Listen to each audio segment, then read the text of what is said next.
चला फोन करतो, खूप दिवस झालं फोन नाही केला भावाला.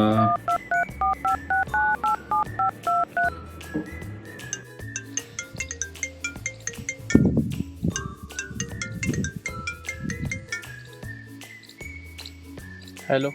हॅलो, कुठे आहे? हा बोल ना दादा. काय नाही रे, शेतात येऊन बसलोय जरा. अरे काय झालं, काय उदास आहे काय? नाही रे नाही. अरे जरा टेन्शन मध्ये दिसतोय, जरा टेन्शन मध्ये आहे काय?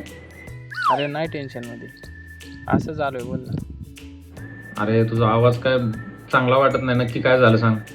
अरे काय झालं माहितीये का?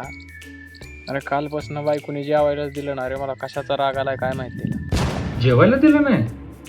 काय भांडणं झालं काय? काय बोललं काय तिला? अरे नाही दादा, मी काहीच नाही बोललो तिला. मी कशाला काय बोलतोय तिला. बरं काय काय तुम्ही काय काय बोलले नक्की सांगा, काय झालं? हा, ती फक्त मला काल म्हणली होती, जिंदगी लंबी नाही बडी होनी चाहिए. हो बरोबर आहे की, मग तू काय म्हणला? आता तुझी जेवढी जिंदगी आहे तेवढ्या जिंदगीचा मला कटाळा आलाय आणि अजून वर तुला मोठी पाहिजे का? मी एवढंच बोललो. कालपासून जेवायला द्यायचंच बंद केलं मला. शाबास, आता राहा उपाशी.